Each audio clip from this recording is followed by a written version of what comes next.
হরে কৃষ্ণ। জয় শ্রীল প্রভুপাদ। গুরুবাদী বন্দন মঙ্গলাচরণে কি বলা হচ্ছে, যে এখানে ভগবান কি বলছেন?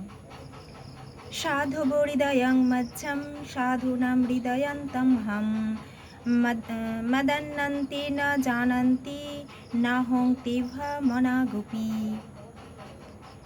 এখানে ভগবান বলছেন যে সাধু মহাত্মারা আমার হৃদয়ে এবং আমিও তাদের হৃদয়ে। তারা আমাকে ছাড়া অন্য কাউকে জানেন না এবং আমিও তাদের ছাড়া অন্য কাউকে আমার বলে জানি না।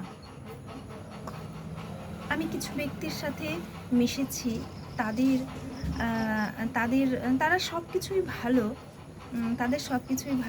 কিন্তু তাদের সাধুদের প্রতি একরকম ঈর্ষান্বিত মনোভাব আমি দেখতে পেয়েছি, যে মন্দিরে ভালো লাগে, ভগবান ভালো লাগে, কিন্তু ওই চেলা চামুণ্ডাদের ভালো লাগে না।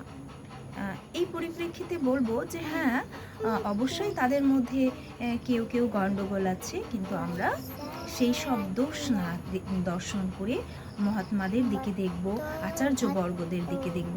কারণ এখানে ভগবান প্রতিপন্ন করছেন, বলছেন যে সাধুরা আমার হৃদয়ে থাকেন আর আমিও সাধুদের হৃদয়ে থাকি। অর্থাৎ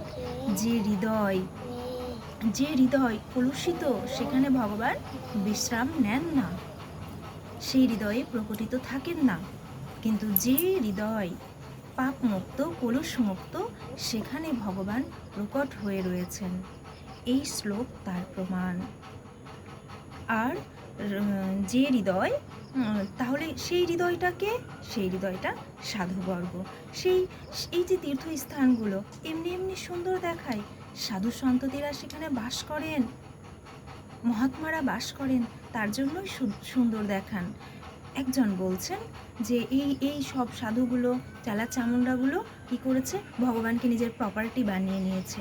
না, ভগবানকে তারা তাদের প্রপার্টি বানিয়েছেন পরে, আগে ভগবান তাদেরকে প্রপার্টি বানিয়েছেন। যে ভগবান বলছেন যে আমি তার সেই সব হৃদয়ে থাকি, তাহলে অটোমেটিক্যালি সাধু সন্ততিদের প্রপার্টি ভগবান এবং ভগবানের প্রপার্টি সাধু সন্ততি। এই শ্লোকটা তারই প্রমাণ। এই জন্য ঈর্ষান্বিত নয়, আপনি পদ বিদ্যা যাই কার্যেই বড় হন না কেন, কি করবেন, সাধু হতে চেষ্টা করুন, তাহলে আপনার হৃদয়েও ভগবান প্রকটিত হবে। ঈর্ষা নয়, এগিয়ে চলুন। হরে কৃষ্ণ।